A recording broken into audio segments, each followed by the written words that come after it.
One of the things that we've witnessed over the years is a lot of the work that we were trying to do to heal trauma in our lives and facilitate personal growth actually re-traumatized people. So, you know, I've mentioned how I've come through the different eras of primal screaming and Neo-Reichian work, the deep breath work, intense emotional work. We found that the kind of recreating the emotion really re-traumatized people and really devastated their nervous system. For a while at Hartwood, we had a program called Transformational Therapy, and it took people a couple of years to recover from reliving that emotion and what it did to their nervous systems. And one of the reasons that talk therapy is not really effective, that emotion-centered therapy is not really effective, is because trauma is not held in the mind or in the emotions. That our nervous system is much, much older. That the neocortex, where we think about things, happens really late in the history of mammals. That the limbic system, where we bond emotionally, happens really late in the nervous system of mammals. And if we want to really, we're talking about that fight or flight mechanism, it's in the reptilian brain. It's in the brainstem. It's really a somatic response. That mammal or any creature can respond to a threat. It's really primordial. It's really cellular. So what Dr. Genlin found was that trauma is not held mentally or emotionally. It's not held by the conscious or subconscious mind. It's not held in what we would call usually the nervous system, the higher nervous system. It's held on a level that we call somatic. This is why somatic therapy is so valuable, and some of the work that people do with somatic therapists is so valuable because we haphazardly have been addressing the level in which people hold their past and hold trauma. Now, Dr. Genlin, yeah.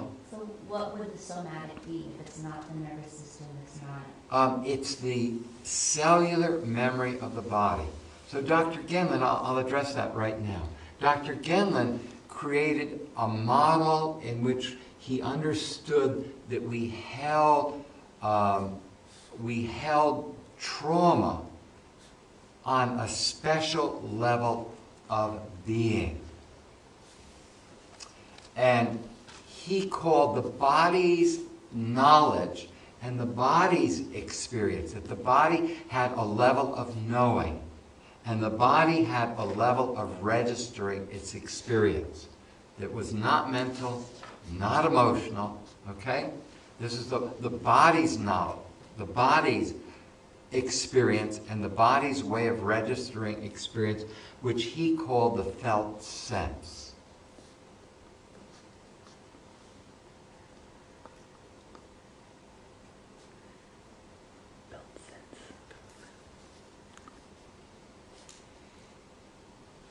And here's what Dr. Genlin, how he tried to describe the felt sense. The felt sense is a special kind of internal bodily awareness. It forms as you give your attention to experiences. So the body, as it experiences life, has a felt sense of that experience. It's not mental, it's physical. It's the body's sense of a particular situation, person, event, or circumstance. It's made of many interwoven strands, though it's felt as one. It's not an emotion, it's the body's sense of meaning. It's how the body holds and responds to something. It's the body's wisdom related to some aspect of your life and how it's going. The felt sense shifts when approached in the right way. And if your felt sense of the situation changes, you change, and therefore, so does your life. In the therapy we're doing, what we're facilitating is that it's safe to be present in your body.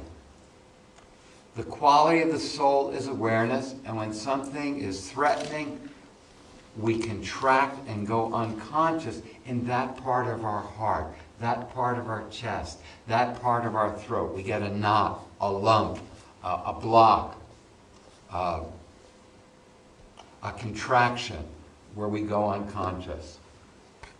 To release that holding and to go on with our evolution, to integrate it into the stream of consciousness, we only need to experience that it's safe to be present in our bodies. We don't need to recreate or re-experience the past. We only need to, for a moment, experience that it's safe to be present where that energy was blocked. So often I'll work with people who left their very own hearts at an early age. Can you imagine that many of us are going through life unsafe to be fully present in our own heart, in our own body?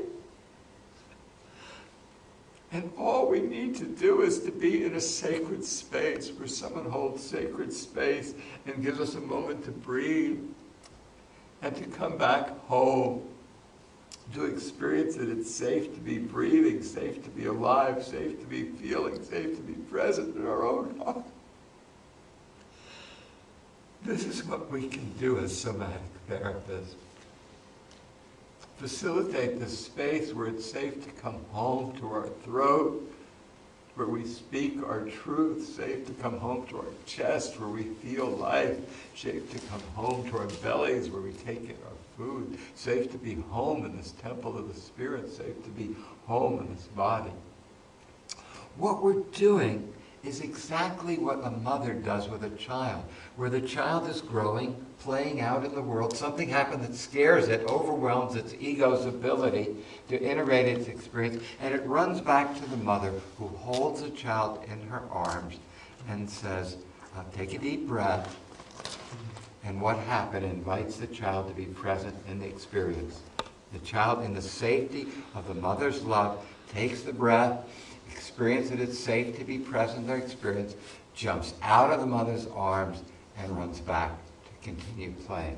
Do you hear that's the model? That here we are in the game of life.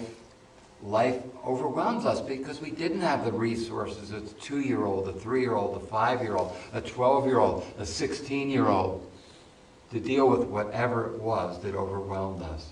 That alcoholic father, that divorce shattering our family, how scary school was. So a part of us contracted in the tissue. And what we do as somatic therapists is to facilitate sacred space, where we simply hold space and invite the client to feel safe to be present in their own body. They don't have to relive the experience. They only have to experience that it's safe to be present in the tissue and energy of their body. Nice, huh? Nice.